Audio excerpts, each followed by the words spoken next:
Kabbalah is a collection of Jewish magical texts which were given to mankind via psychic communion with a fallen angel called Raziel. Raziel is one of a pantheon of so-called fallen angels who serve the light-bringer Lucifer. The Kabbalah describes the many angels and demons who inhabit the spiritual realm.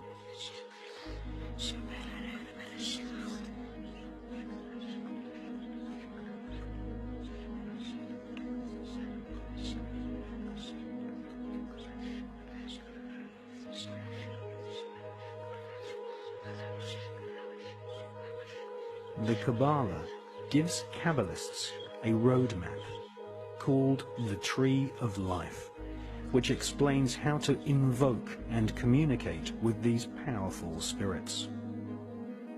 The magical information in the Kabbalah originates from Babylon and ancient Egypt at the time of the pharaohs, but did not reach Europe in printed form until the 11th and 12th centuries.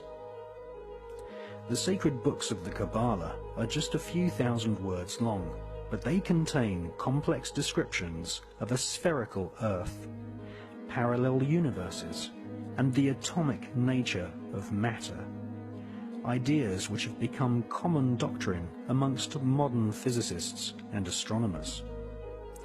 How could such complex information be contained in a group of ancient texts barely larger than an average magazine? The answer is that the Kabbalah is written in code.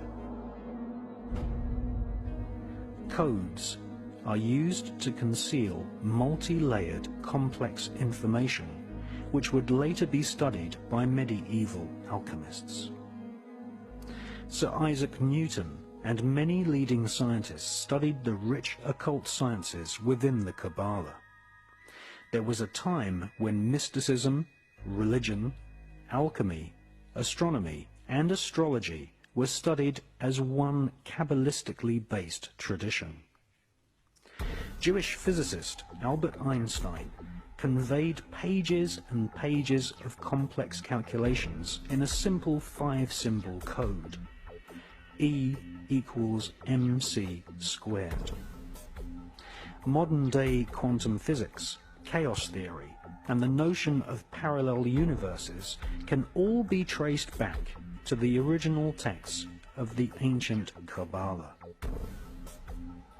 The higher secrets of the Kabbalah included instructions on how to kill a person with just one look.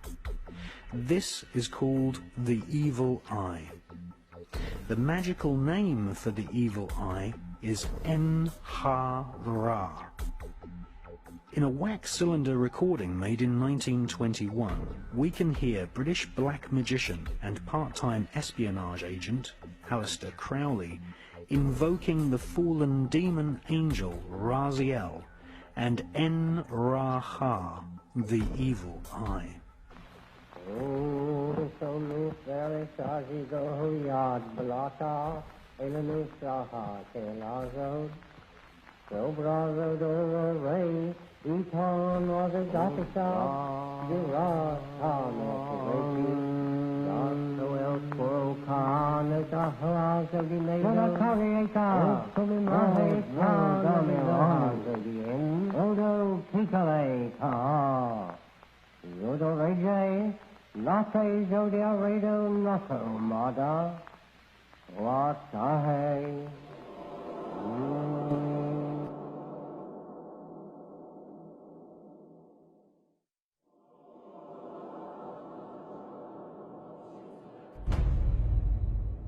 Since medieval times, the Jewish people have been considered a race of magicians.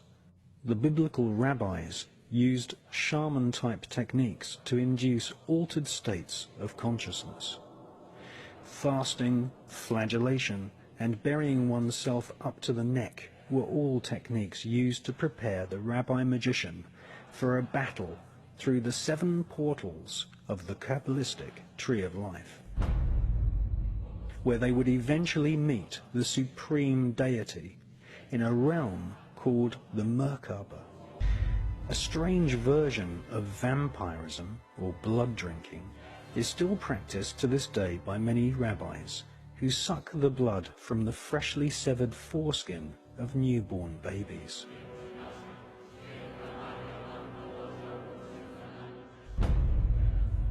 Much of the ritual we see in the modern-day Catholic Church, such as the symbolic eating the flesh of Christ and the symbolic drinking of his blood, are derived from ancient Jewish rituals in which different forms of vampirism and blood sacrifice were an accepted part of this occult tradition. After all, the Pope does wear a Jewish yarmulke.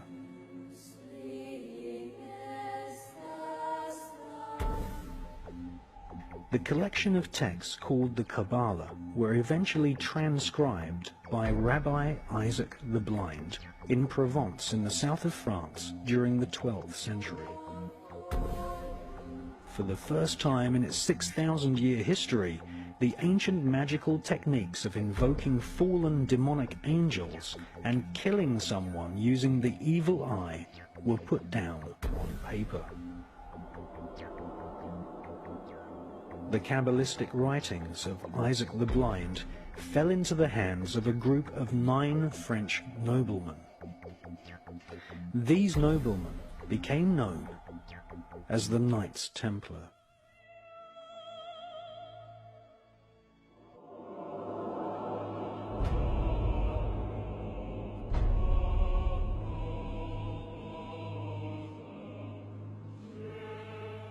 The word Cabal, meaning a group who conspire together, comes from the word Kabbalah.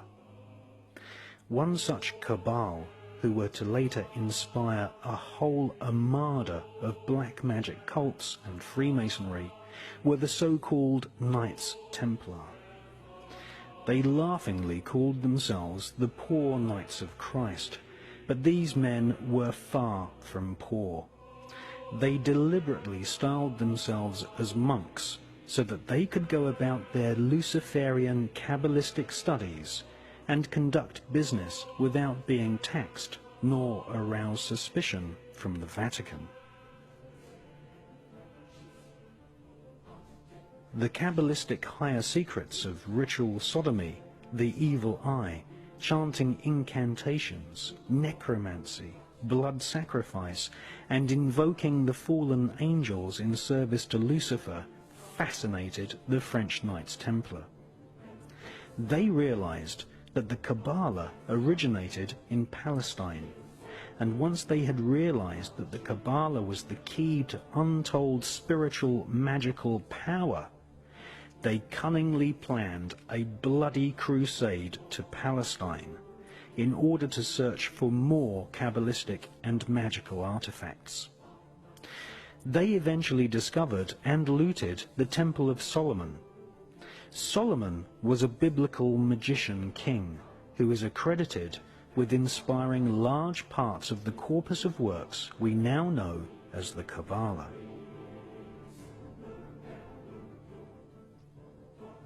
The Knights Templar arrived in Palestine with one main goal: to stop the Muslims from gaining any knowledge about the Kabbalah. Historical Islamic oral accounts from the 12th century testify to a sickening crusade of plunder, torture, murder, and sexual depravity. The Knights Templar, once they had discovered the magical teachings of the Kabbalah, were dedicated utterly to destroying its origins so that they might hold its secrets exclusively. Archaeologists have found ample evidence of tunnels constructed by the Templars in Jerusalem. They are widely believed to have found and brought back to Europe the fabled Holy Grail. The so-called Holy Grail is actually a set of higher magical teachings. It is not an object, but a piece of information. Utterly Kabbalistic in its origin,